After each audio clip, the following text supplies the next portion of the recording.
The rusted gate hung crooked on its hinges, and beyond it lay answers that would break a grieving man's heart wide open before putting it back together again. For Marcus Webb, a veteran drowning in sorrow, life had become nothing more than counting empty hours until sleep claimed him. That is, until a stray shepherd mix led him down a forgotten dirt road to a place his wife had kept hidden, and inside that abandoned ranch house he found a truth that would force him to choose between remaining buried in the past or fighting his way back to the living. Before we jump back in, tell us where you're tuning in from, and if this story touches you, make sure you're subscribed, because tomorrow I've saved something extra special for you. The dust in Redfield, Arizona, had a particular quality that Marcus Webb had come to despise. It wasn't like the fine sand of the Middle Eastern deserts he'd known during his deployments, nor was it the clean red clay of his childhood in Georgia. This dust was gritty and invasive, working its way into every crease of his worn work boots, coating the dashboard of his truck, and settling into the lines of his weathered face like the passage of time made visible. It tasted of copper and sage, of abandoned hope and things left to decay under the merciless southwestern sun. For Marcus, that taste had become the flavor of his existence, bitter and inescapable, a constant reminder that he was merely surviving, not living. Marcus was 42 years old, though the mirror reflected someone who had lived at least a decade more. He stood just over 6 feet tall, with a frame that had once been powerfully built during his years as an Army Ranger, maintained through discipline and the demands of active duty. Now that strength had become something harder, leaner, carved down by grief and physical labor into sharp angles and corded muscle that spoke more of punishment than health. His face was all hard planes and shadows, the kind of face that made strangers look away quickly in grocery store aisles. A close-cropped beard, more gray than the dark brown it had been 3 years ago, covered a jaw that was perpetually clenched. His eyes, a pale hazel that his wife Diane had once said reminded her of autumn leaves, had gone flat and distant, windows to a house where no one lived anymore. He moved through his small rental house on the outskirts of Redfield with the mechanical efficiency of a man following a program, not making choices. The house was a squat single-story structure with beige walls and brown carpet that had been old when he moved in 2 years ago. It was furnished with the bare minimum: a couch he never sat on, a television he never watched, a kitchen table where he ate standing up. There were no pictures on the walls, no personal touches, nothing that would suggest a human being actually inhabited the space. He had left all of that behind in the house he and Diane had shared, unable to bear packing up her things, unable to face the empty rooms that still held her scent. A friend from his old unit had handled the sale. Marcus had simply walked away with 2 duffel bags and never looked back. The only exception to the stark emptiness was a single photograph he kept face down in the drawer of his nightstand. He never looked at it, but he couldn't throw it away either. It was from their last anniversary, Diane's bright smile filling the frame, her dark hair pulled back in a ponytail, her brown eyes sparkling with a joy that now felt like a cruel joke. Sometimes in the depths of his insomnia, he would open that drawer and place his hand flat on the back of the photograph, as if he could absorb her warmth through the paper and glossy coating. It never worked. His days had collapsed into a punishing routine designed specifically to exhaust him past the point of thought. Wake before dawn to the phantom sounds of incoming mortars that existed only in his traumatized nervous system. Pull on jeans and a work shirt without bothering to look in the mirror. Drive 15 miles to the construction site where he worked as a day laborer, a job far beneath his skills and experience, but one that required nothing of him except his body. Haul lumber, mix concrete, swing a hammer until his shoulders screamed. Ignore the concerned looks from the foreman who had stopped trying to make conversation months ago. Work until the sun began its descent toward the jagged silhouette of the distant mountains. Drive home. Force down whatever food required the least effort to prepare. Drink enough whiskey to dull the edges, but not enough to pass out, because the dreams that came with true unconsciousness were worse than the waking nightmare. Stare at the ceiling until exhaustion finally dragged him under. Repeat. The other workers on the site had learned not to engage him. At first there had been attempts at friendliness, invitations to grab a beer after work, questions about where he was from and what had brought him to this corner of Arizona. Marcus had perfected the art of the non-response, the grunt that could mean anything or nothing, the turned shoulder that said the conversation was over before it began. Eventually they stopped trying. He became a ghost among them, a man whose presence was noted only by the work that appeared completed at the end of each day. It was exactly what he wanted. His isolation was a fortress he had built brick by brick, and he defended it with the same intensity he had once brought to his military service. He had no friends in Redfield, no social connections of any kind. He didn't attend the community barbecues or the small-town festivals that seemed to pop up every other weekend. He ignored the friendly waves from neighbors whose names he had never learned. When well-meaning locals at the general store tried to draw him into conversation about the weather or the upcoming rodeo, he responded with such cold brevity that they quickly moved on to more receptive audiences. He understood that they saw him as damaged, possibly dangerous, definitely to be pitied. He didn't care. Their pity was just another thing he couldn't feel through the thick numbness that had become his armor against the world. The anniversary of Diane's death had passed 2 weeks ago, unmarked and unacknowledged, except by the extra hours Marcus had worked that day, pushing himself until his hands bled through his work gloves and the foreman had physically pulled him away from the lumber pile. He had gone home that night, drunk an entire bottle of cheap bourbon, and woken up on the bathroom floor at 3 in the morning with no memory of how he'd gotten there. It was just another day in the endless procession of days, each one indistinguishable from the last. That morning, the one that would change everything, had begun no differently than any other. The alarm on his phone buzzed at 4:45. He silenced it and swung his legs out of bed, his feet hitting the worn carpet with a dull thump. His body ached in the familiar ways, the old combat injuries in his left knee and lower back making themselves known, the newer aches from yesterday's labor layered on top. He ignored them all with the practiced ease of someone who had long ago learned to divorce himself from physical discomfort. Pain was just information. It didn't have to mean anything. He pulled on his clothes in the dark, not bothering with the light. Made coffee in the ancient percolator that had come with the house, the bitter brew his only concession to self-care. Drank it black and scalding, welcoming the burn, grabbed his keys and walked out into the pre-dawn darkness where the desert air was still cool enough to raise goosebumps on his arms. Started his truck, a battered Chevy that had seen better decades, and let it idle while he stared at nothing through the bug-splattered windshield. He should have gone to work.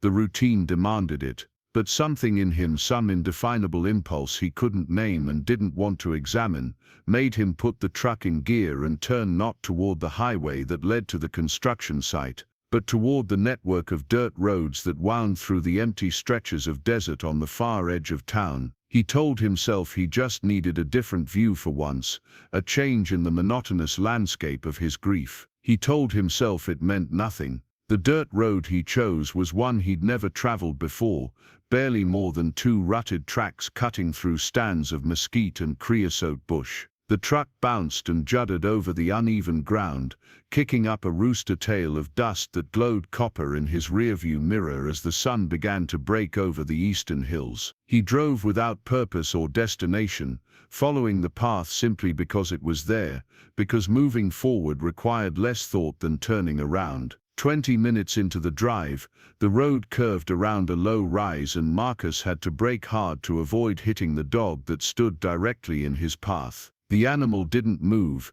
didn't flinch at the sound of the truck's engine or the squeal of brakes. It simply stood there in the middle of the road, watching him with an intensity that was almost human in its focus. It was a medium-sized dog, maybe 50 pounds, with the sturdy build and alert stance of a shepherd mix, though its exact heritage was impossible to determine. Its coat was a mottled combination of tan, black and white, matted with burrs and dust, the fur rough and unkempt from a life lived without shelter or care. The dog was thin, not starving but clearly surviving on whatever it could scavenge, its ribs visible beneath the dirty coat. But it was the eyes that held Marcus's attention. They were a striking amber color, bright and intelligent and utterly fearless. The dog looked at him not with the cowering wariness of a stray expecting cruelty, but with a steady measuring gaze that seemed to see straight through the windshield and into the hollow space where Marcus's soul used to be. They stared at each other for a long moment,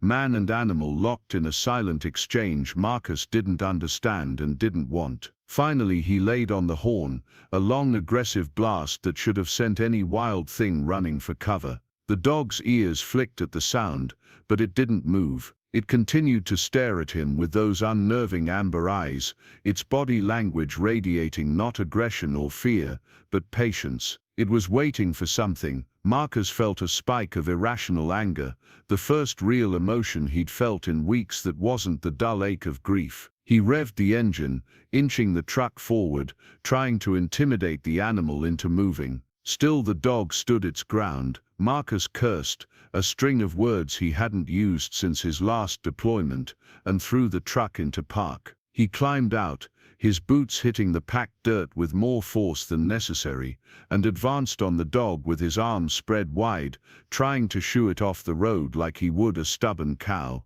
The dog watched his approach with that same calm, unwavering focus. When Marcus was about 10 feet away, close enough to see the small scars on its muzzle and the tick embedded in its left ear, the dog finally moved. But it didn't run. Instead it turned and walked a few paces off the road, looked back over its shoulder at Marcus, and barked once. It was a short, sharp sound, not aggressive or frightened, but purposeful. Then it started walking, heading not back into the open desert, but along a barely visible track that branched off from the main road, little more than a game trail through the brush. Marcus stood there feeling ridiculous and angry and confused in equal measure. The dog stopped, looked back again and barked a second time. The message was unmistakable: follow me. Every rational part of his brain told him to get back in the truck and drive away. He had work. He had a routine. He didn't have time for whatever strange game this feral animal wanted to play,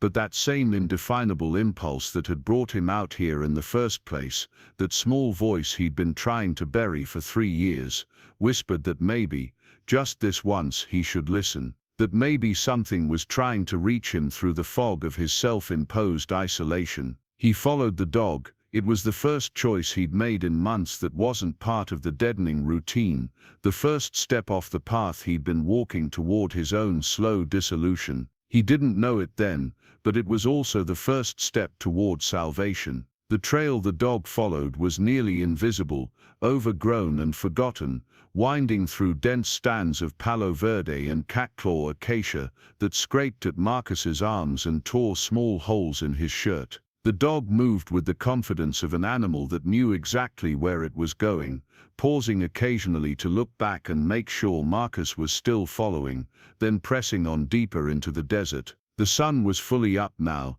the temperature climbing rapidly toward what would be another scorching day. Marcus's throat was already dry, his water bottle sitting uselessly in the truck a quarter-mile behind them. After about 15 minutes of walking, the terrain began to change. The flat desert gave way to a series of low rolling hills, and the vegetation became slightly denser, suggesting underground water somewhere nearby. The dog led him around a large outcropping of rust-red rock, and suddenly the landscape opened up before him into a small hidden valley, no more than a few acres, sheltered on 3 sides by low ridges that made it invisible from the main road. And there in the center of that hidden valley was a ranch, or what had once been a ranch. The main structure was a single-story adobe house built in the old Spanish style, with a low-pitched roof of red clay tiles and deep-set windows framed by weathered wooden shutters. It had probably been beautiful once,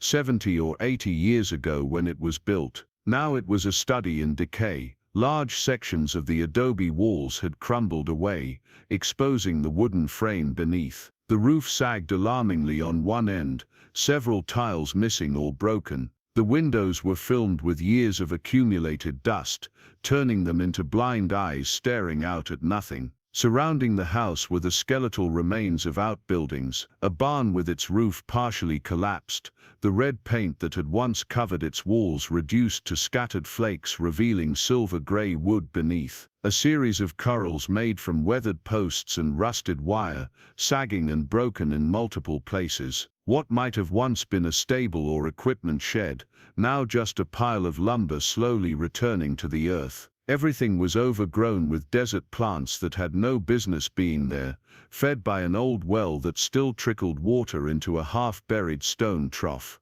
The dog trotted ahead to the front door of the house and sat down, looking back at Marcus expectantly. It had led him here for a reason, and now it was waiting to see what he would do about it. Marcus approached slowly, his mind reeling. This place shouldn't exist. He'd lived in Redfield for 2 years and had never heard anyone mention an abandoned ranch out in this direction. The property should have an owner, should be marked on maps, should have been sold or developed or at least acknowledged. But it sat here in its hidden valley like a secret, like something deliberately forgotten by the world. The front door was solid wood, swollen from years of temperature changes, and barely contained moisture from the nearby well. It took Marcus 3 hard shoves with his shoulder to force it open, the hinges shrieking in protest as the door scraped across a stone floor. The sound echoed in the empty space beyond, and the dog immediately pushed past his legs and into the house, tail wagging for the first time since Marcus had encountered it. The interior was dim and cool, the thick adobe walls providing insulation against the rising heat outside. Dust hung in the air, made visible by the shafts of sunlight that filtered through cracks in the shutters. The main room was large, an open living area with a massive stone fireplace dominating one wall. Old furniture sat covered in sheets that had once been white, but were now the color of sand, their shape suggesting a couch, an armchair, a side table. The floor was made of large terracotta tiles, many cracked or missing, but still beautiful in their handcrafted irregularity. Marcus's boots echoed on the tiles as he moved deeper into the house, following the dog, which seemed to know exactly where it was going. They passed through what had been a kitchen, complete with an ancient cast-iron stove and a deep porcelain sink. Preparing and narrating this story took us a lot of time, so if you are enjoying it, subscribe to our channel. It means a lot to us. Now back to the story.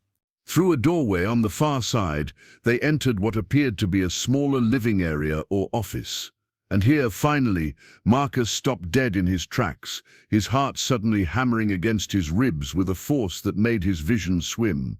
The walls of this room were covered with corkboards, and the corkboards were covered with papers, photographs, maps, and drawings, all held in place with multicolored pushpins.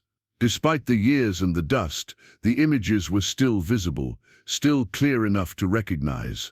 And Marcus recognized them all, because they were pictures of him, of Diane, of their life together. There were photographs from their wedding day, Diane radiant in her simple white dress, Marcus in his dress uniform, both of them impossibly young and impossibly happy. Pictures from vacations they'd taken, hiking in Colorado, visiting her parents in California, a long weekend in Santa Fe. Candid shots. He didn't remember being taken, moments he'd forgotten. Diane laughing at something off camera, Marcus grilling in their backyard, the two of them dancing at a friend's wedding. But there were other things too, things that made his throat tighten and his hands start to shake. There were architectural drawings, detailed sketches of this house and the property, showing planned renovations and repairs. There were lists in Diane's distinctive handwriting, her letters always slightly slanted to the right, detailing materials needed, costs estimated, timelines projected. There were fabric swatches and paint samples pinned next to photos of interior designs cut from magazines.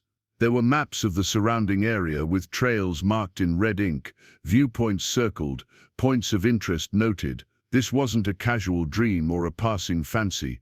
This was a plan. This was a blueprint for a future he'd never known she was building. Marcus stumbled backward, his legs hitting an old wooden desk that sat beneath the corkboards.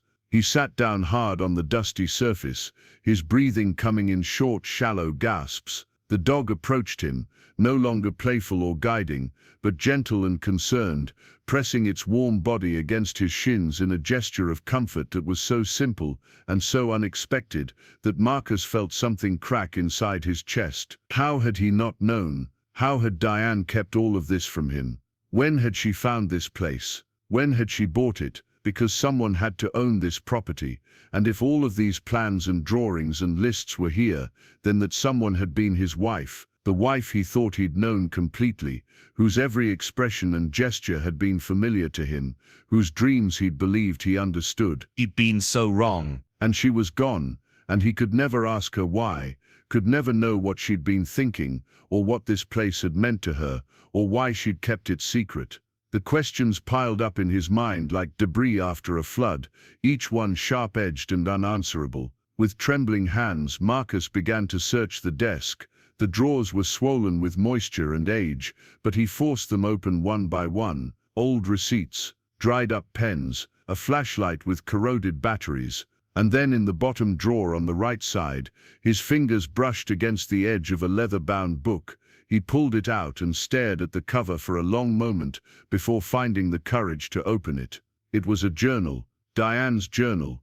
The handwriting was unmistakably hers, the same script he'd seen on grocery lists and birthday cards, and the occasional love note left on his pillow when she had to leave early for work. His vision blurred as he looked at the first page, dated almost 4 years ago, 6 months before the accident that had taken her from him. The Sanctuary Project, the title read, underlined twice, below it in smaller letters, for us, for after, for the life we're going to build when the world gets too loud. Marcus's hands shook so badly he almost dropped the journal. He set it carefully on the desk, took several deep breaths that didn't seem to bring any oxygen into his lungs, and began to read. The pages were filled with Diane's thoughts, her dreams, her plans. She wrote about finding this abandoned ranch on a solo drive she'd taken when he was away on a training exercise. She wrote about how something in the silence of the place had called to her, how she'd felt an immediate and inexplicable connection to the little adobe house and its hidden valley. She wrote about making inquiries and discovering the property had been in legal limbo for decades, tied up in a family estate dispute that had finally been resolved. She wrote about using money she'd inherited from her grandmother, money Marcus had never known about, to purchase the entire parcel for what amounted to back taxes. But more than the practical details, the journal was filled with vision. Diane had seen what this place could become. She'd imagined them here together, rebuilding the ranch into a refuge, a place where Marcus could decompress from his military service, where they could grow vegetables and maybe keep a few chickens, where the silence was healing rather than empty. She'd dreamed of workshops for veterans dealing with PTSD, of quiet spaces for therapy and recovery, of building a community of healing in this forgotten corner of the desert. She'd seen the darkness that was growing in him, the way each deployment took a little more of the man he'd been and replaced it with something harder and more distant. She'd seen it before he'd been willing to admit it even to himself, and she'd been trying to build him a lifeboat, a place to land when the weight of everything he'd seen and done finally became too much to carry. I know he thinks I don't understand. One entry read, I know he thinks he has to protect me from the parts of himself he believes are broken, but I see him, I see all of him, and I'm going to show him that broken things can be made beautiful again. We're going to make this place beautiful together. We're going to prove that there's life after war, after trauma, after pain. We're going to build Sanctuary. The entries continued for months, detailing her careful planning, her research into sustainable living and therapeutic techniques, her networking with veterans organizations and mental health professionals who might want to partner with them. She'd been building an entire ecosystem of support, all in secret, all as a surprise for him. The last entry was dated 1 week before the accident. Marcus had been overseas, his third deployment to the Middle East. She'd written about making progress on securing initial funding for the workshops, about how excited she was to finally tell him about everything when he came home, about how she couldn't wait to see his face when she showed him the ranch and all the possibilities it held. I miss him so much, the final paragraph read. But when he comes home this time, everything is going to be different. We're going to start our real life, the one we've been waiting for, the one where we get to heal together. I can't wait, just 2 more weeks. But there hadn't been 2 more weeks. There had been 10 days. Marcus had come home early, his unit's deployment cut short due to shifting political situations. He'd wanted to surprise her. Instead, he'd spent a day handling administrative paperwork at the base, planning to drive home that evening. Diane had been coming to meet him, driving too fast on rain-slicked roads because she was excited, because she couldn't wait to see him, because she had so much to tell him. A truck had crossed the center line. The driver had been texting, hadn't even seen her car until it was too late. Diane had died before the ambulance arrived, the impact crushing the driver's side of her small sedan. The last word she'd typed into her phone, recovered by the police, had been a text message to Marcus that she'd never finished sending. Almost there. I have something amazing to show you. She'd never told him about the ranch. She'd never told him about her dreams of healing and sanctuary. She'd died with all of it locked inside her, and for 3 years Marcus had been drowning in guilt and grief without ever knowing that she'd been trying to throw him a lifeline all along. He sat at that dusty desk in the abandoned ranch house, surrounded by his dead wife's dreams, and wept. It was the first time he'd cried since the funeral, the first time he'd allowed himself to feel anything other than the crushing weight of numbness. The tears came in great shuddering sobs that tore themselves from deep in his chest, animal sounds of grief and loss and regret that echoed off the adobe walls and frightened a family of desert mice from their nest in the corner. The dog never left his side. It pressed itself against his legs, solid and warm and alive, offering the only comfort it could give, which was its presence, its loyalty, its refusal to leave him alone in his pain. When Marcus finally reached down with shaking hands to touch the dog's head, the animal leaned into his palm with a small, contented sigh, as if this simple gesture of connection was all it had been waiting for. They sat together in the dim room as the sun traced its arc across the sky outside, as the shadows lengthened and the temperature began to drop from unbearable to merely oppressive. Marcus read through the entire journal, every entry, every plan, every dream his wife had held for their future. He looked at every photograph on the corkboards, remembering the moments captured there, seeing them now through the lens of what he'd learned. Diane hadn't been pulling away from him in those final months, despite what he'd sometimes feared during his long absences. She'd been building toward him, constructing a bridge from the darkness he lived in back toward light and hope and connection. She'd seen him more clearly than he'd seen himself,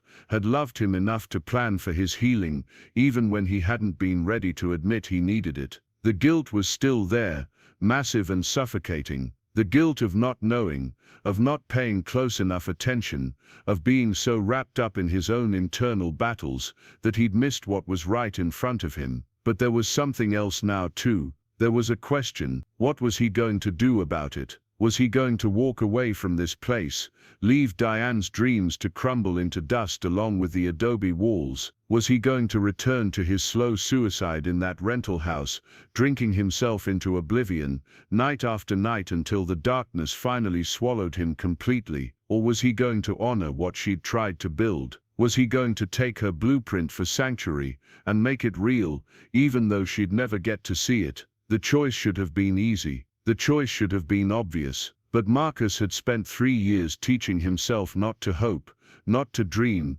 not to believe in futures that could be taken away in an instant. The idea of opening himself up to purpose, to meaning, to the possibility that his life could be about something other than endurance, was terrifying in a way that combat had never been. He looked down at the dog, who looked back with those steady amber eyes. The animal had led him here for a reason. It had known, somehow, that this was where Marcus needed to be, what he needed to see. Animals were supposed to have instincts about these things, weren't they? They were supposed to be able to sense who needed help, who needed saving. Or maybe he was projecting meaning onto random chance. Maybe the dog had just been hoping for food, and this abandoned ranch was its territory, and Marcus's presence was nothing more than an opportunity for survival. Maybe there was no cosmic significance to any of this, no message from beyond, no sign from his dead wife that she still loved him and wanted him to live.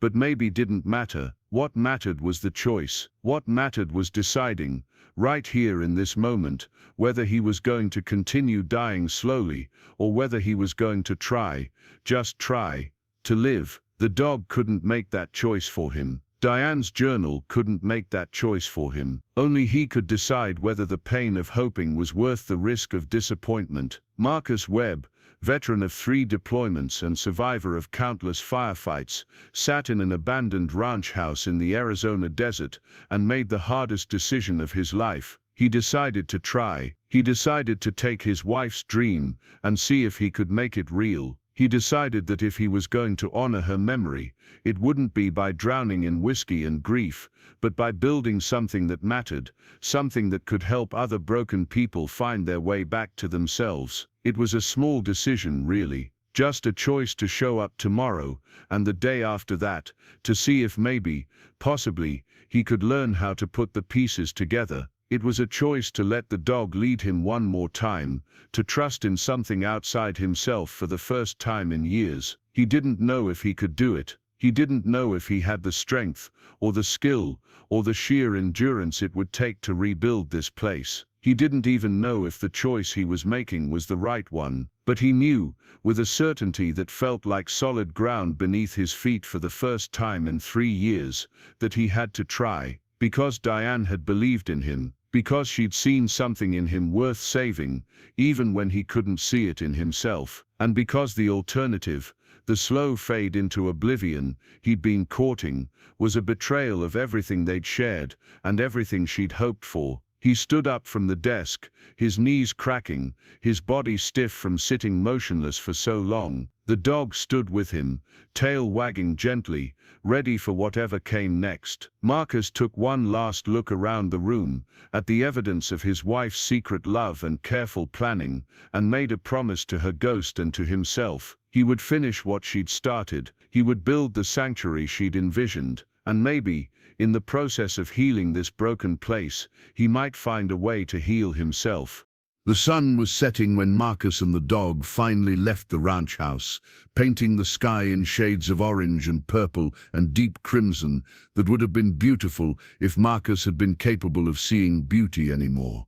He walked back through the desert as darkness gathered, the dog trotting confidently ahead, guiding him back to his truck as surely as it had guided him to the ranch in the first place. His mind was spinning with logistics, with questions, with the sheer overwhelming scope of what he was considering. But beneath the panic and doubt, there was something else. It was small and fragile and barely recognizable after years of absence, but it was there. It was hope. When they reached the truck, Marcus opened the passenger door and looked at the dog. The animal looked back at him, intelligent and patient and utterly calm. An understanding passed between them in that moment, an acknowledgement that they were in this together now, whatever this turned out to be. The dog jumped into the truck, curled up on the worn bench seat, and rested its head on its paws with a deep, contented sigh. Marcus climbed into the driver's seat, started the engine, and sat for a moment with his hands on the steering wheel, staring out at the desert that was rapidly disappearing into darkness. Then he reached over and rested one hand on the dog's back, feeling the warmth and solidity of another living creature, and drove back toward town. He didn't go back to his rental house. He went instead to the 24-hour veterinary clinic on the edge of Redfield, where a tired-looking vet tech scanned the dog for a microchip, found nothing, gave him a quick examination, and pronounced him healthy if somewhat undernourished. When she asked if he wanted to take the dog to the shelter, Marcus said no. When she asked what he wanted to name the dog for the records, Marcus looked at the animal's steady amber eyes, and the word that came out of his mouth surprised him. Scout. He'd named the dog Scout, because that's what it had been, a scout leading him towards something he hadn't known he was looking for, a guide through territory he'd been too afraid to enter alone. The first person Marcus told about the ranch was nobody.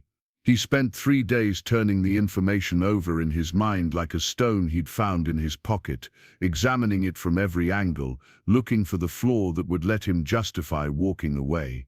He went to work at the construction site, swung his hammer, hauled his lumber, and said nothing to anyone. Scout stayed in the truck during those long days, content to sleep in the shade with the windows cracked, waiting with the infinite patience that seemed to be his defining characteristic. In the evenings, Marcus drove back to the ranch instead of his rental house, bringing supplies he picked up at the general store without explanation. A broom, a shovel, work gloves, a Coleman lantern because the electricity had been shut off decades ago. He cleaned. It was the only thing he knew how to do that didn't require a plan or expertise or hope. He swept years of dust and debris from the main room of the adobe house, filling garbage bags with the physical evidence of abandonment. He cleared cobwebs from corners and mouse nests from the old furniture. He pried open the shutters one by one, letting light and air into spaces that had been sealed for longer than he'd been alive. Scout helped in his own way, using his nose to find things Marcus would have missed, barking once to alert him to a wasp's nest in the kitchen that needed to be dealt with, or a section of floor that had rotted through and was dangerous to walk on. The physical work was familiar, comforting in its simplicity. Dirt could be swept. Debris could be removed. Progress could be measured in filled garbage bags and rooms that slowly emerged from beneath their layers of neglect. It didn't require him to think about the larger questions, the impossible scope of what Diane had wanted to build here. It just required him to show up and move his body through space, completing one small task after another until the sun went down and exhaustion pulled him towards something resembling sleep. On the 4th day, Marcus was in the ranch house office, carefully removing the photographs and papers from the corkboards so he could preserve them properly, when he heard the sound of a vehicle approaching. His body responded before his mind did, dropping into a crouch, his hand reaching for a weapon that wasn't there, his breathing shallow and controlled. The hypervigilance that had kept him alive overseas and made civilian life unbearable flooded through him in a chemical rush. Scout, who had been dozing in a patch of sunlight, was on his feet instantly, moving to stand between Marcus and the door, a low growl rumbling in his chest. The vehicle stopped outside. A door opened and closed. Footsteps approached the house, confident and unhurried. Then a voice called out from beyond the front door, loud enough to be heard but not aggressive. "Hello? Is somebody in there? I saw the truck. This is private property, friend. You're going to need to move along." Marcus forced himself to breathe, to think, to remember that he was in Arizona, not Afghanistan, that the sound of footsteps didn't mean incoming hostiles. He stood slowly, his knees protesting, and placed a calming hand on Scout's head. The dog's growl subsided, but he remained tense, watchful. Marcus walked to the front door and opened it, squinting against the bright sunlight that poured into the dim interior. The man standing on the crumbling front step was in his late 60s, built like a barrel with a sun-weathered face and shrewd grey eyes that took in everything about Marcus in a single sweeping glance. He wore dusty jeans, scuffed work boots, and a plaid shirt with the sleeves rolled up to reveal forearms that were still thick with muscle despite his age. A battered Stetson sat on his head, and his posture had the easy confidence of a man who'd spent his entire life working land and didn't take nonsense from anyone. "Well," the man said, his voice carrying a trace of Texas drawl, "you're not kids looking for a place to party, and you're not copper thieves, so I'm curious what brings you out to the old Hartley place." "Hartley?" Marcus asked, his voice rough from days of not using it. "The family that built this ranch back in the 30s, the man said. "Been empty since old Samuel Hartley died in '96. His kids couldn't agree on what to do with it, fought over the estate for 20 years before the county finally auctioned it for taxes. He paused, his eyes narrowing slightly. You wouldn't happen to be the fellow who bought it, would you? Marcus felt something cold settle in his stomach. I didn't buy anything. Huh. The man tilted his head, considering, well, somebody did, about 4 years back, paid the taxes, filed the deed. I remember because I was interested in the property myself, wanted to expand my grazing land. But I got outbid at the last minute by some woman from Phoenix. Never met her, never saw her out here. Figured she was one of those city investors who buy up land and forget about it. He extended a hand. Name's Ray Hutchins. I own the ranch that borders this property to the east. Marcus shook the offered hand, his mind racing. Marcus Webb. Recognition flickered in Ray's eyes. Webb. That was the name on the deed. You're the husband. Yeah. The word came out like gravel. Ray's expression softened, the shrewd appraisal giving way to something gentler. I'm sorry for your loss, son. I heard about the accident. Small town, word gets around. Didn't make the connection until just now. He glanced past Marcus into the house, at the evidence of cleaning and activity. So you're planning to do something with the place? Marcus didn't know how to answer that. Was he? He'd spent 4 days cleaning, but cleaning wasn't a plan. It was just motion, just activity to keep the thoughts at bay. He opened his mouth, found no words, and closed it again. Scout, sensing his discomfort, pushed past his legs and walked out onto the step, sitting down directly in front of Ray and offering a paw. It was such an absurdly friendly gesture that Marcus almost laughed. The dog had positioned himself as a buffer, a social bridge, giving Marcus time to collect himself. Ray's weathered face cracked into a smile. He knelt, his knees popping, and shook Scout's paw with exaggerated seriousness.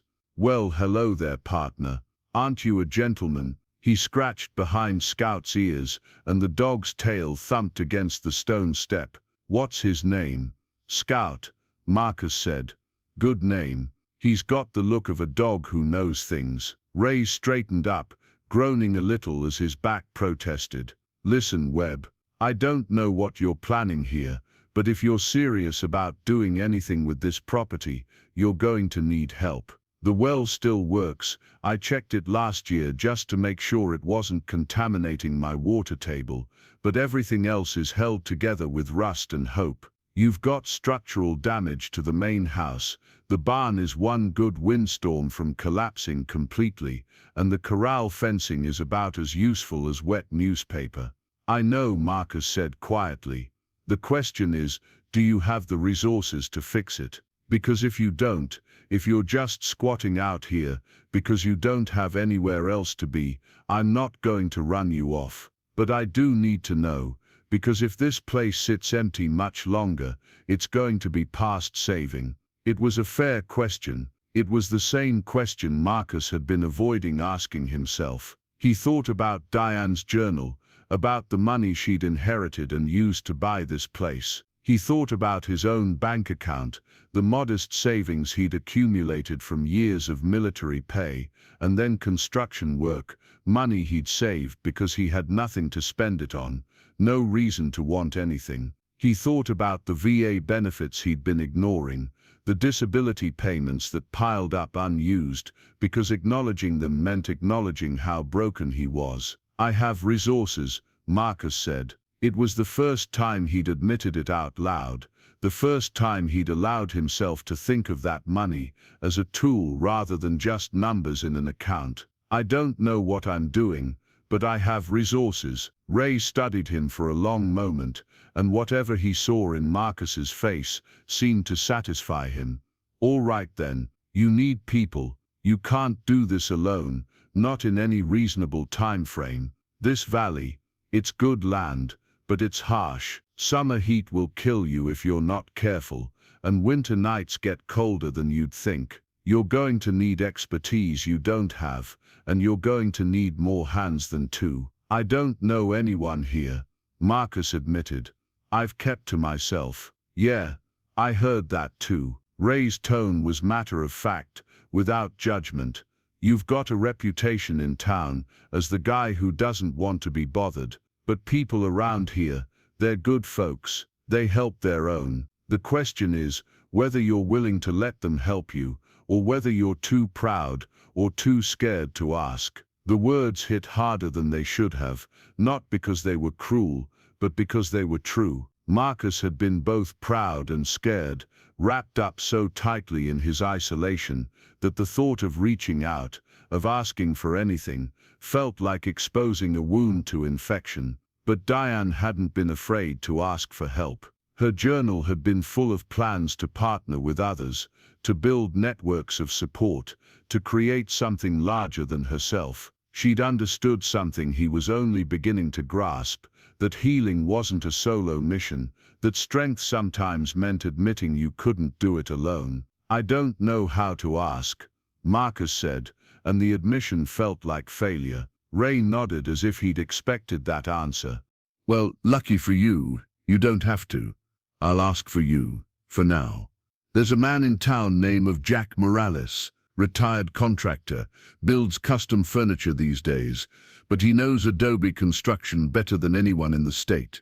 He's also a vet, Marine Corps. Did 2 tours in the Gulf.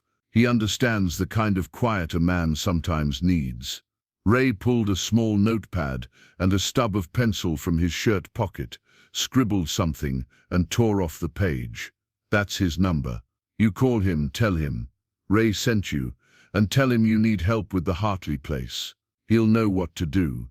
Marcus took the paper, staring at the numbers as if they were written in a foreign language. Why are you helping me? Because your wife bought this land from me, Ray said simply. Not directly, but I was one of the people who pushed for that auction to finally happen. I met her once at the county office when she was filing paperwork. She told me about her plans for this place, about wanting to make it a refuge for soldiers coming home. She had fire in her eyes, that woman. She believed in something, and I'll be damned if I'm going to let her dream die, just because you're too stubborn to let people in. He turned to leave, then paused and looked back. One more thing, Webb. Whatever you're carrying from over there, whatever darkness you brought back with you, it's not going to get better by hiding from it. Work helps, land helps, but eventually you're going to have to deal with what's in your head. This place your wife wanted to build, it wasn't just for other people, it was for you too. Don't forget that. Ray climbed into his truck, a newer Ford that looked well maintained and practical, and drove away, leaving Marcus standing in the doorway with Scout pressing against his legs and a piece of paper in his hand that felt like it weighed 1,000 pounds. Marcus didn't call Jack Morales that day, or the next. The number sat on the dashboard of his truck, a small rectangle of potential that he wasn't ready to activate. Instead, he continued his solitary work at the ranch, expanding his cleaning operation to include the barn.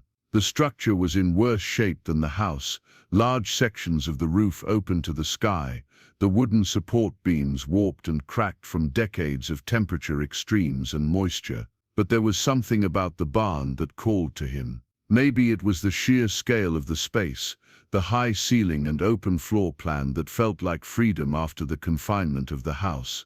Maybe it was that working on the barn felt less personal than working on the place where Diane had pinned all her dreams. He spent a full day just clearing debris, hauling out rotted hay bales that had fossilized into solid blocks, removing the remains of old tack and equipment that had rusted into unidentifiable shapes. Scout explored every corner, his nose working overtime, occasionally barking to alert Marcus to a snake or a family of pack rats that had made a nest in one of the old stalls.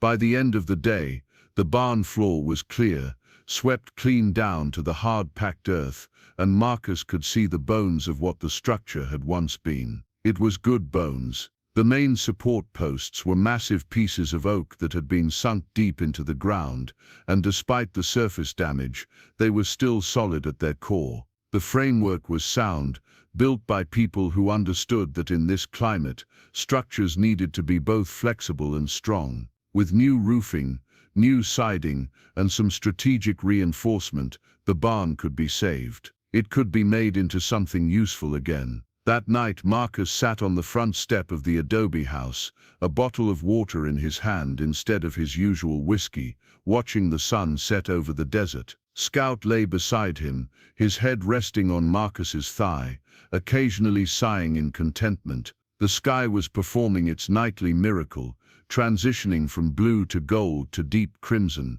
and for the first time in years, Marcus actually watched it, actually saw it. The beauty didn't hurt anymore. It didn't feel like a personal attack, a reminder of everything Diane was missing. It just was, neutral and magnificent, a fact of the world that continued regardless of his pain. He thought about Ray's words, about asking for help, about letting people in. He thought about Diane's journal and her plans for partnerships and community. He thought about the barn, about how impossible it would be to re-roof it alone, about how he could spend months trying to figure out structural engineering through trial and error, or he could swallow his pride and call someone who actually knew what they were doing. The decision, when he finally made it, wasn't dramatic. It was quiet, almost anticlimactic. He pulled out his phone, dialed the number on Ray's paper before he could change his mind, and listened to it ring. A man's voice answered on the third ring, deep and calm. "This is Jack. My name is Marcus Webb," Marcus said, his voice steadier than he'd expected. "Ray Hutchins gave me your number. He said you might be able to help me with a construction project." There was a brief pause then. "The Hartley Ranch. Yeah, Ray called me yesterday," Jack said. "Told me to expect to hear from you. When were you thinking of starting?" Marcus looked at the barn, at the house, at the vast amount of work that stretched ahead of him, like an ocean he'd have to cross one stroke at a time. "I already started, but I need help with the barn. The roof is mostly gone, and I don't know enough about structural integrity to do it safely. Can you meet me there tomorrow morning, say around 7, before it gets too hot?" "I can do that." "Good. And Webb, Ray told me a little bit about your situation. I just want you to know, I'm not going to push or pry. We'll talk about the work, and if you want to talk about other things, that's fine too. But there's no pressure. We clear?" Marcus felt something in his chest loosen slightly. "We're clear. See you tomorrow." Jack Morales arrived exactly at 7 in a truck that had seen hard use but was meticulously maintained, every tool in its bed organized in custom-built compartments. He was shorter than Marcus, maybe 5'10", but built solid, with the compact strength of someone who'd spent a lifetime doing physical work. His hair was black going silver at the temples, cut military short, and his dark eyes were sharp and assessing but not unkind. He wore work clothes that were faded but clean, and moved with the deliberate efficiency of a man who never wasted motion. Scout, who had become somewhat protective of the ranch and Marcus's solitude, approached Jack with cautious interest rather than suspicion. The dog sniffed Jack's extended hand, seemed to make a decision, and sat down with his tail wagging slowly. It was an endorsement Marcus chose to trust. "Marcus Webb," Jack extended his hand. "That's me." Marcus shook it, noting the calluses and the firm grip.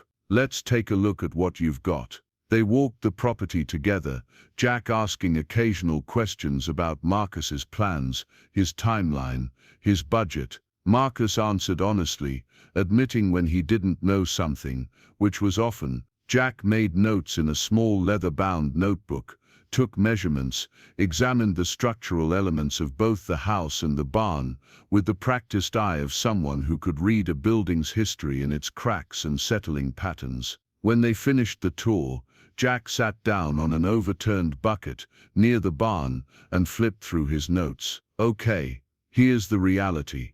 The house is savable, the foundation is solid, the adobe walls are thick and stable where they haven't crumbled, and the main structural elements are sound. You need a new roof, new windows, new doors, electrical work, plumbing, and probably insulation if you want it to be comfortable year-round. That's expensive but straightforward. And the barn is trickier. You've got good bones, like I said, but that roof needs to be completely replaced, and some of those rafters are compromised. We'd have to sister in new beams alongside the old ones, which is doable but labor-intensive. Then there's the question of what you want to use it for: storage, workshop, living space. The answer changes the approach. Marcus thought about Diane's journal, about her vision of workshops and community spaces.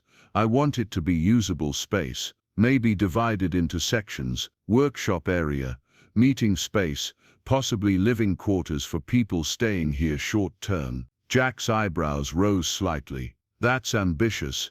You're talking about a full conversion, not just repairs. That's months of work, even with a crew. I've got time. Do you have help? Because I can consult, I can teach you what you need to know, but I'm 63 years old, and I've got my own projects. I can't be out here every day doing the work for you. Ray said people might be willing to help if I asked. Ray's not wrong. This town, it's got a lot of folks who are looking for a project, for something to be part of. And if you tell them what your wife wanted to build here, what this place could become, I think you'd be surprised how many would want to contribute. Jack closed his notebook and looked at Marcus directly. But you're going to have to tell them. You're going to have to let them in. Can you do that? It was the same question Marcus had been asking himself for days. Could he open himself up to the scrutiny and sympathy of strangers? Could he stand to have his grief and his wife's dreams become public knowledge? Could he trust people enough to let them into this sacred, painful space he'd been guarding so fiercely? He looked at Scout, who was watching him with those steady amber eyes, and he thought about how the dog had led him here, how he'd trusted an animal he didn't know to guide him toward something important. Maybe trust was a muscle that had to be exercised. Maybe it started small, with one person, and then grew from there. I can try, Marcus said. Jack smiled, and it transformed his serious face into something warmer. That's all anyone can ask. Now let's talk specifics. You're going to need materials, which means you need to know exactly what you're building. Let me sketch out a basic plan for the barn conversion, price it out, and then we'll have something concrete to show people. In the meantime, you keep doing what you're doing, cleaning and clearing and making the space ready. That's foundational work, and it matters. They spent the next 2 hours going over Jack's initial assessment, discussing options and priorities. Jack sketched rough floor plans, explained the basics of load-bearing walls and roof pitch, talked about the challenges of working with adobe and the importance of proper drainage in desert construction. Marcus absorbed the information like a man dying of thirst, asking questions, taking his own notes, beginning to see the path from ruin to restoration. When Jack finally packed up to leave, he paused at his truck. One more thing. There's a community meeting next Thursday at the town hall. It's mostly ranchers and business owners, talking about local issues, planning events, that kind of thing. You should come. Tell people what you're doing out here.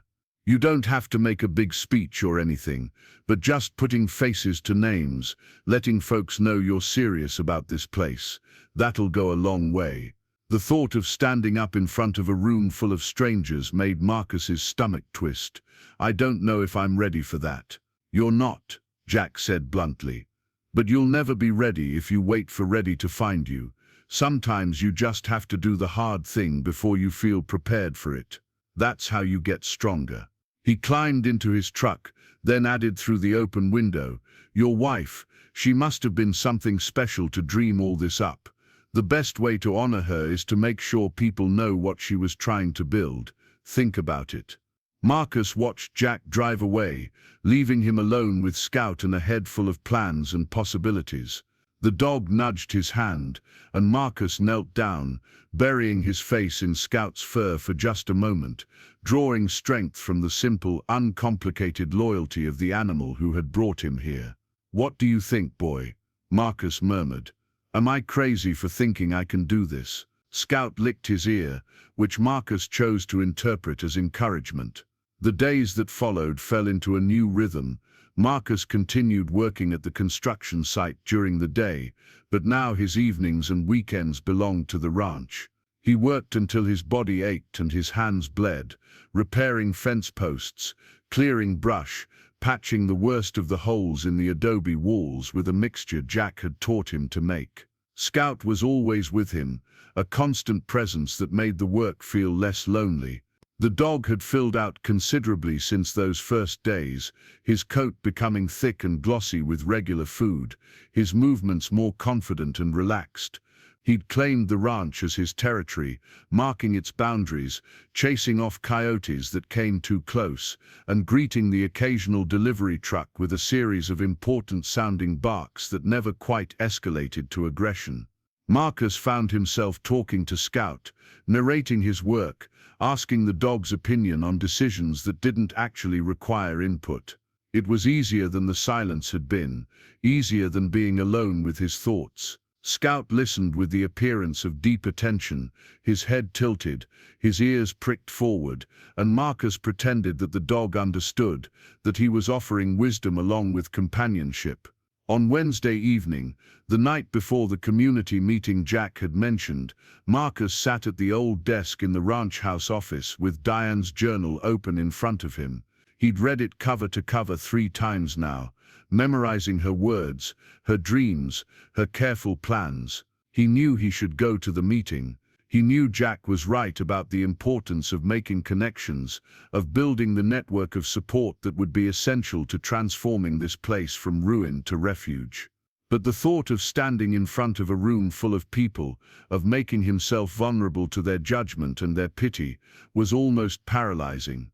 He looked at a photograph he'd unpinned from the corkboard, one of Diane standing in front of their old house, her arms crossed, her chin lifted in mock defiance as he'd teased her about something long forgotten.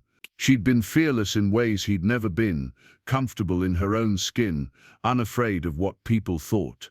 She would have walked into that meeting with her head high, would have shared her vision with passion and conviction, would have inspired people to want to be part of something larger than themselves. But he wasn't Diane. He was just a broken veteran with a head full of ghosts and a property he didn't know how to save. What did he have to offer anyone? Scout, who had been sleeping in his usual spot, suddenly stood and walked to the door, his ears forward, his tail beginning to wag. A moment later, Marcus heard the sound of a vehicle approaching. He tensed, his hand automatically reaching for the knife he kept clipped to his belt, but Scout's body language was friendly, welcoming. When Marcus opened the door, he found Ray Hutchins climbing out of his truck, along with 2 other people Marcus didn't recognize. "Evening, Webb," Ray called. "Hope you don't mind the intrusion. I brought some folks I thought you should meet." The first person Ray introduced was a woman in her 50s named Patricia Alvarez, who owned a feed store in town and sat on the town council. She was tall and sturdy with graying hair pulled back in a practical braid and intelligent brown eyes that assessed Marcus with frank curiosity. The second was a younger man, maybe early 30s, named Thomas Chen, who ran a landscaping business and had a degree in environmental restoration. "Ray's been telling us about what you're doing out here," Patricia said, shaking Marcus's hand with a grip that was firm and no nonsense. "About what your wife wanted to build. I think it's a worthy project, and I wanted to meet you before the meeting tomorrow, see if you're serious or just dreaming." Marcus bristled slightly at the challenge in her tone, but he recognized it for what it was, a test. She wanted to know if he was worth investing in, if his commitment was real. "I'm serious," he said simply. "Good. Because we don't need another piece of property sitting empty and falling apart. This valley, it's got enough ghosts." She looked past him into the house, taking in the cleaned rooms, the evidence of work begun. "You've made progress. That's a good sign.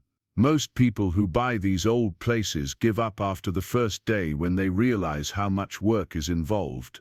Thomas stepped forward, younger and more enthusiastic than Patricia's measured caution. "Mr. Webb, if you're really planning to do environmental restoration work, to bring this land back to something sustainable, I'd love to be involved.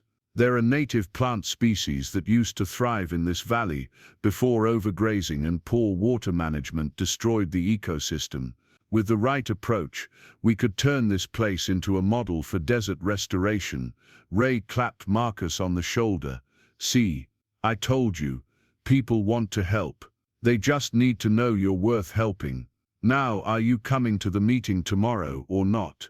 Marcus looked at the three expectant faces, at Scout sitting patiently by his side, at the ranch spread out behind him in the gathering twilight. He thought about Diane and her fearless belief in the power of community. He thought about Jack's words about doing hard things before you're ready. He thought about the alternative, which was continuing to hide from the world until the weight of isolation crushed whatever was left of him. I'll be there, he said. Patricia nodded approvingly. Good. And Webb, don't try to pretty it up or make yourself into something you're not. Just tell them the truth. Tell them about your wife and what she wanted. Tell them why it matters. That's all people need to hear. After they left, Marcus sat on the front step with Scout and watched the stars emerge one by one in the darkening sky. The dog rested his head on Marcus's knee, and Marcus stroked his ears absently, thinking about truth, about vulnerability, about the difference between strength and the armor he'd been wearing for so long. He'd spent 3 years building walls, and now he was going to have to tear them down brick by brick if he wanted to build something new. It was terrifying. But maybe, he thought, maybe that was the point. Maybe the terror was where the growth happened. Maybe Diane had known that all along. The Redfield Community Center was a low brick building that smelled of coffee and floor wax, with fluorescent lights that hummed and flickered and cast everything in a pale institutional glow.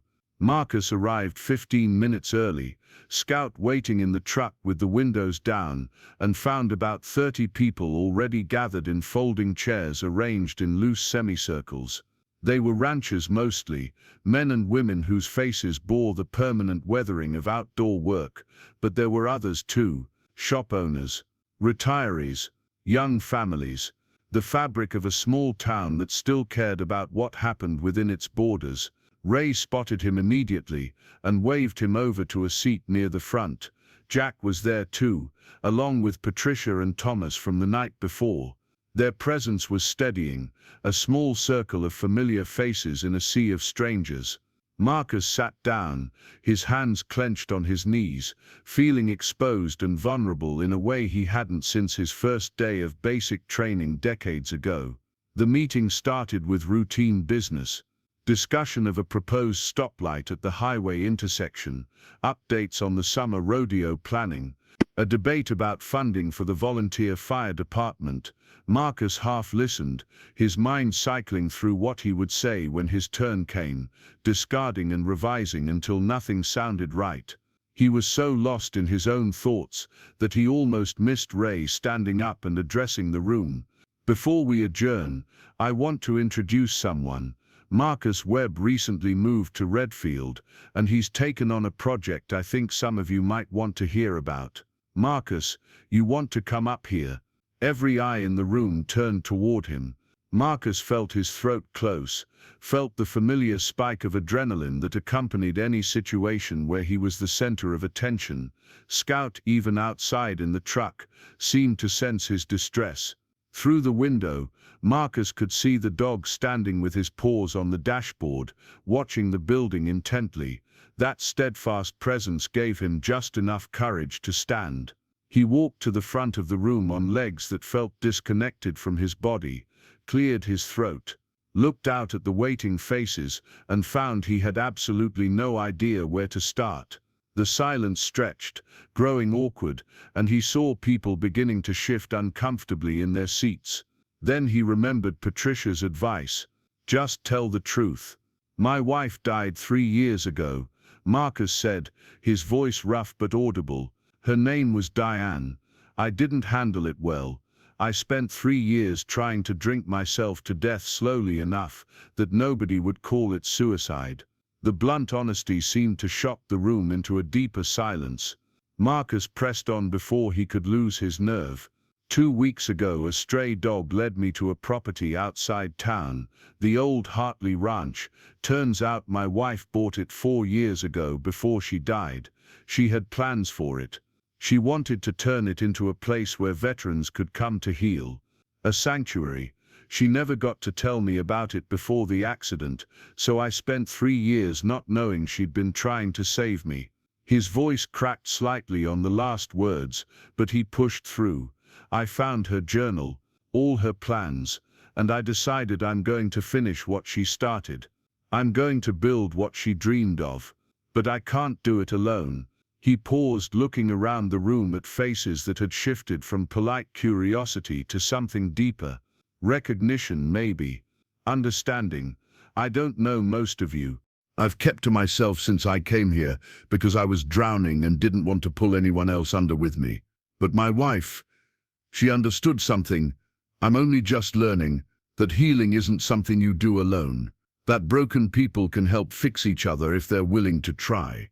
So I'm asking if anyone here has skills or time or just wants to be part of building something good. I could use the help. The ranch needs everything.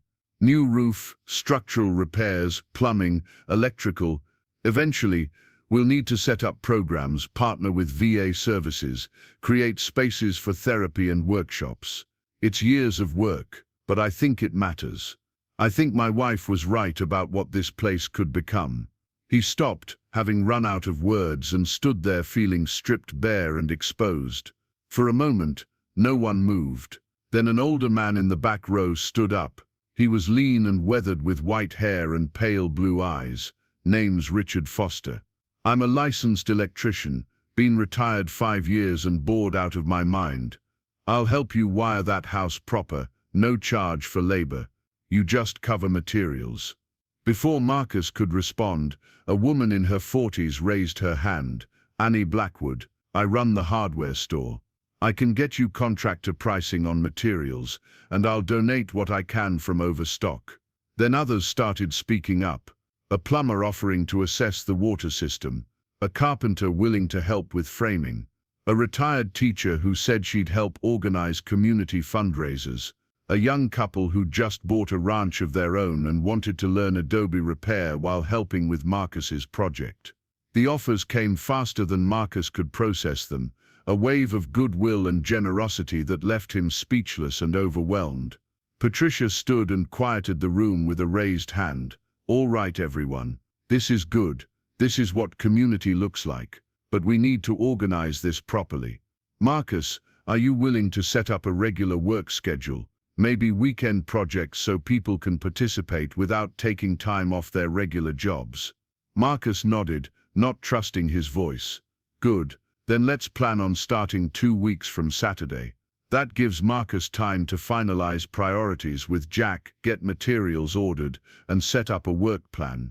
We'll meet at the ranch at 7 in the morning, work until it gets too hot, and see how much we can accomplish.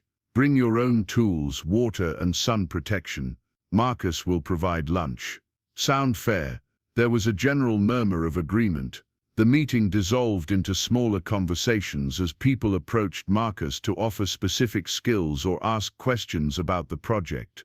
He answered as best he could, overwhelmed by the attention but also steadied by it. These people didn't pity him. They saw a project worth doing and wanted to be part of it. That was all. Jack appeared at his elbow as the crowd began to thin. You did good, Webb. That wasn't easy, but you showed up. And you were honest. That's what people respect. I don't know how to thank all of them, Marcus admitted. You don't have to.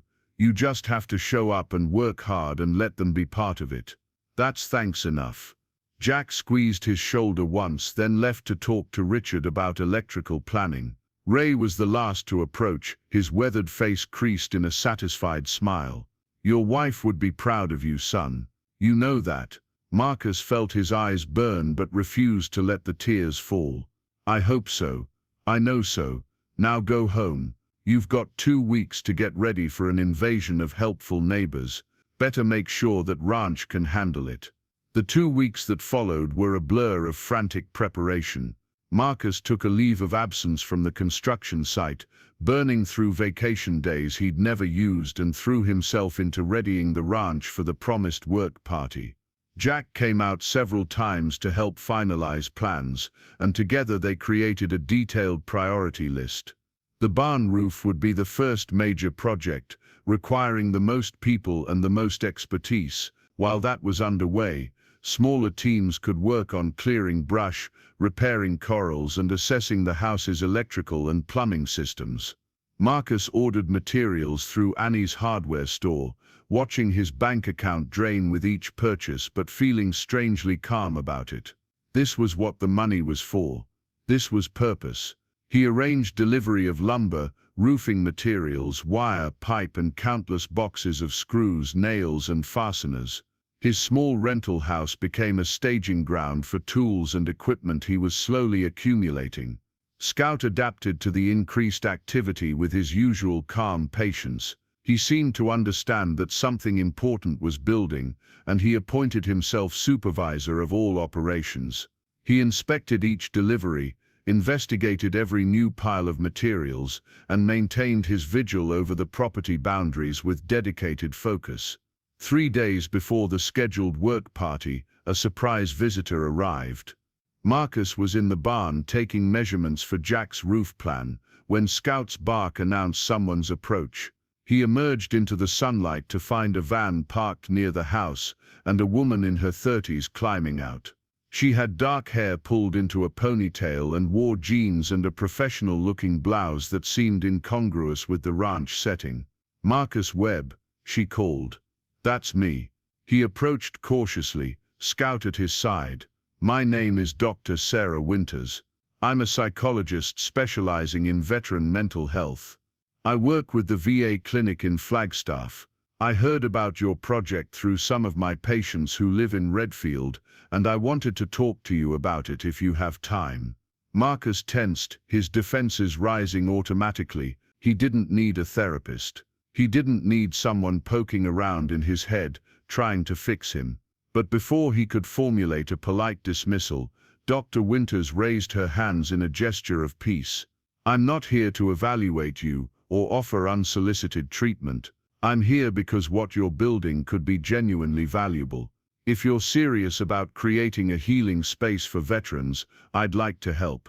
I can connect you with VA resources, help you develop evidence-based programming, maybe even bring some of my patients out here for wilderness therapy sessions if you're open to it. But only if you want that. I won't push." Her directness disarmed him. Marcus found himself nodding toward the house. "You want to see what we're working with?" They walked the property together, Marcus explaining Diane's original vision and his plans to realize it. Winters listened more than she spoke, asking occasional questions that were thoughtful rather than intrusive. When they finished the tour, she sat on the front step and pulled out a business card. "This place has real potential," she said seriously. "The isolation, the physical work, the connection to land and animals, these are all therapeutic elements that we know help with trauma recovery. But you need to be careful. If you're going to invite vulnerable people here, you need structure. You need safety protocols. You need to make sure you're not making promises you can't keep or creating situations that could re-traumatize people who are already struggling." "I don't know how to do any of that," Marcus admitted. "I do, and I'm willing to help you learn. But Marcus, you also need to deal with your own trauma. You can't pour from an empty cup. You can't guide other people toward healing if you're still drowning yourself. Have you talked to anyone about what you're carrying?" The question was gentle but direct, and it cut through all his defenses. "No." "Will you?" "Not necessarily with me, but with someone." Marcus looked at Scout, who was watching him with those steady amber eyes. He thought about Diane and her belief that broken things could be made beautiful again. He thought about the community that had rallied around a stranger's dream without asking for anything in return. He thought about the choice he'd made in that dusty ranch house 2 weeks ago, the choice to try. "Yeah," he said quietly. "I will." Dr. Winters smiled and stood. "Good. Call me when you're ready to start setting up programming. In the meantime, I'll put together some resources for you. Information about therapeutic approaches, best practices for working with veterans, contacts at the VA who can help with funding. This is important work you're doing. Don't do it alone. After she left, Marcus sat on the step for a long time.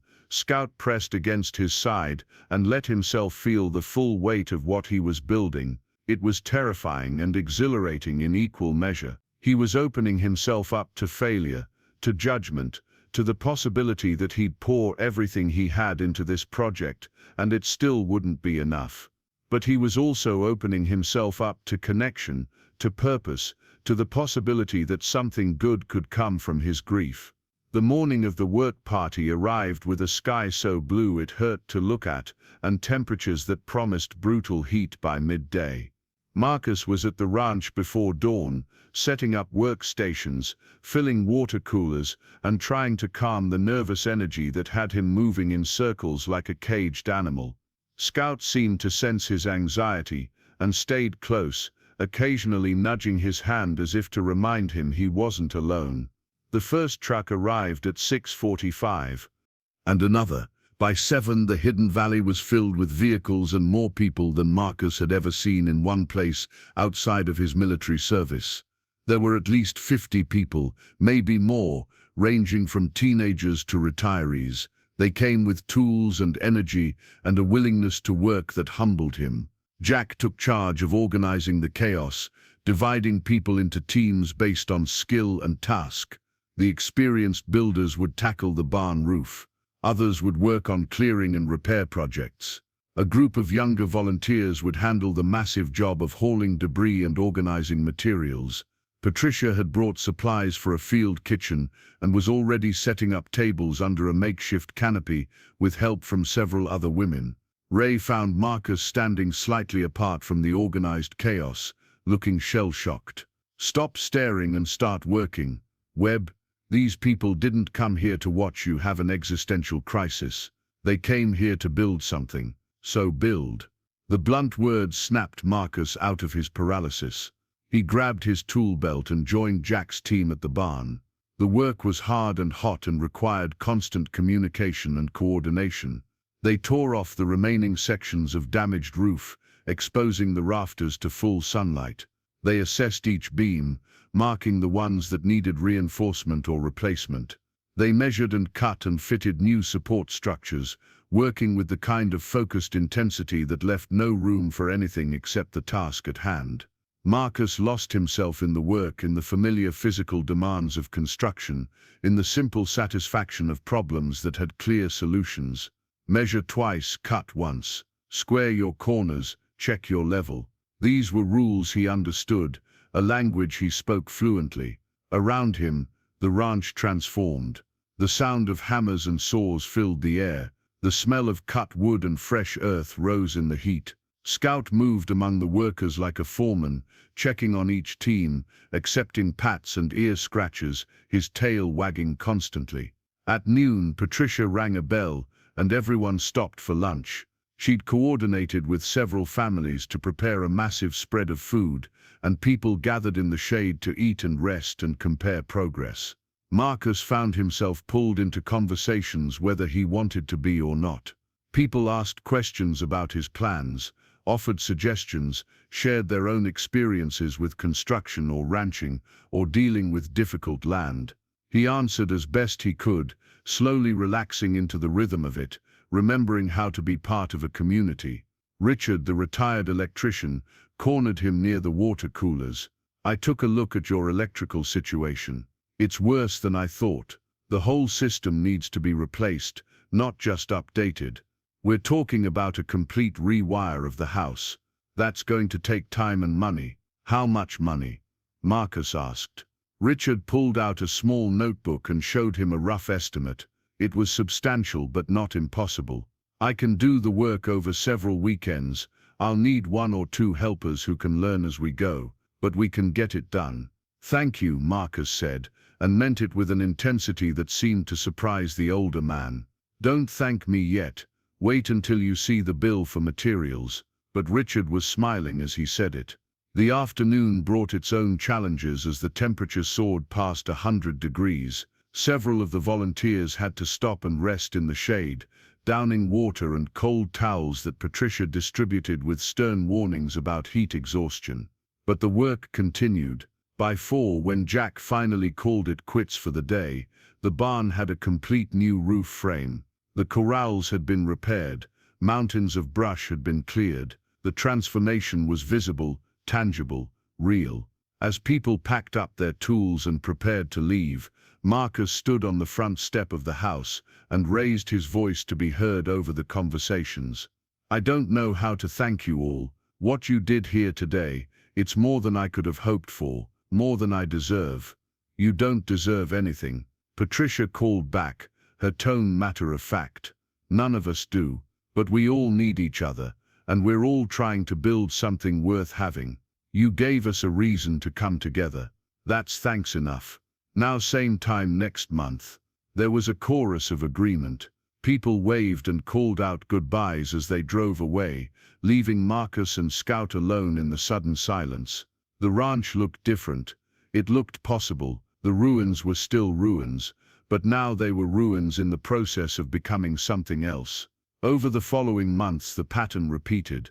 Monthly work parties brought fresh waves of volunteers and steady progress. The barn roof was completed and shingled. The house was rewired, room by room, Richard patiently teaching Marcus and several younger volunteers the intricacies of electrical work. Thomas organized native plant restoration around the property, bringing in volunteers from the environmental studies program at the community college. Annie's hardware store became an unofficial headquarters for the project, a place where people could drop off donated materials or sign up for work shifts. Marcus found himself changing in ways both subtle and profound. The crushing isolation that had defined his existence for 3 years began to crack and crumble like the adobe walls he was learning to repair. He started accepting invitations to town events. He joined Ray and Jack for breakfast at the diner on Saturday mornings. He learned people's names, their stories, their own struggles and victories. He became part of the fabric of Redfield rather than just a ghost passing through it. He also started seeing Dr. Winters, keeping the promise he'd made to her. Once a week he drove to Flagstaff and sat in her office and talked about things he'd never spoken aloud. The firefights that still woke him at night. The faces of people he'd lost, both overseas and at home. The guilt that lived in his chest like shrapnel, sharp and permanent.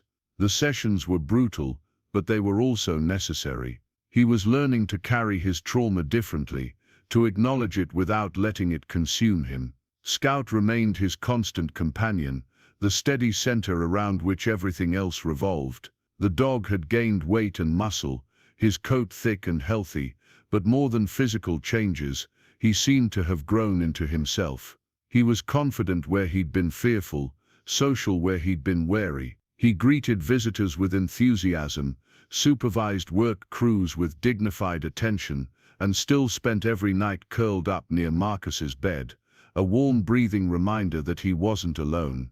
A year after that first work party, the ranch was unrecognizable. The house was fully restored, its adobe walls replastered and painted, new windows gleaming in the sun, solar panels on the roof providing reliable electricity. The barn had been converted into a multi-purpose space with a workshop area, a large meeting room, and 4 simple but comfortable sleeping quarters for temporary residents. The land around the buildings had been transformed by Thomas's restoration work, native plants thriving where desert scrub had dominated, wildlife returning to the reliable water source. But more than physical changes, the ranch had become what Diane had envisioned. Dr. Winters had helped Marcus establish partnerships with the VA and several veterans organizations. The first official program had begun 3 months earlier, small groups of veterans coming to spend weekends working on the land, learning new skills, and participating in therapy sessions that combined traditional talk therapy with wilderness experiences and animal interactions. Scout had proven to be a natural therapy dog, his calm presence and intuitive understanding of emotional distress providing comfort to people who struggled to open up to humans. Marcus had trained 2 other volunteers to help run the programs, both veterans themselves who'd found their way to the ranch through word of mouth and stayed to become part of its mission. The sanctuary was operating on a shoestring budget supplemented by grants and donations, but it was operating. It was real. It was making a difference in lives that had seemed beyond saving. On the anniversary of finding the ranch, Marcus stood in the early morning light watching the sun rise over the valley. Scout sat beside him, graying around the muzzle now but still strong and steady. In the barn 3 veterans were sleeping, men who'd come to the ranch at the end of their ropes and were slowly finding reasons to keep going. In town, a community had coalesced around a stranger's dream and made it their own. In his pocket, Marcus carried a photograph of Diane, the one from their last anniversary, but he didn't need to look at it anymore to remember her smile. "We did it," he said quietly to Scout, to Diane's memory to himself. "We built what you dreamed of." Scout leaned against his leg, warm and solid and alive, and Marcus understood with sudden clarity that this was the gift his wife had really been trying to give him. Not just a place but a purpose. Not just a project, but a path back to connection and meaning. She'd known he would need something to build, something larger than his grief, something that could transform his pain into something that helped others. The ranch was healing ground, but not just for the veterans who came seeking refuge. It had healed Marcus too, slowly and incompletely, but real nonetheless. He would never stop missing Diane. The grief would always be part of him, but it was no longer the only part. He had work that mattered. He had a community that had claimed him as their own. He had Scout, the unexpected guardian who'd led him out of isolation and into life. A truck appeared on the access road, right on time. It was Saturday, and Ray and Jack were coming to help Marcus install the last of the fencing around the new horse pasture. They'd be followed by others throughout the day, people who'd become friends, who showed up not because they had to, but because they wanted to, because the ranch had become part of their lives too. Marcus bent down and scratched Scout behind the ears. "Come on, boy, we've got work to do." They walked together toward the approaching truck, toward the day's labor, toward the continuing story of a broken man and a stray dog who'd saved each other in the Arizona desert. The sanctuary wasn't finished. It would never be finished, really. There would always be more to build, more people to help, more healing to do. But that was all right. Marcus had learned that healing wasn't a destination. It was a practice, a choice you made every day to show up and try and keep building something beautiful from the broken pieces. He'd learned it from his wife's dreams, from Scout's loyalty, from a community's generosity, and from the simple, profound truth that sometimes the only way to save yourself is to focus on saving someone else. The ranch stood behind him, solid and real, a promise kept and a future opening. And Marcus Webb, veteran and widower and builder of sanctuaries, walked forward into it with a grateful heart and a faithful dog at his side, ready for whatever came next. Up next, you've got 2 more standout stories right on your screen. If this one hit the mark, you won't want to pass these up. Just click and check them out.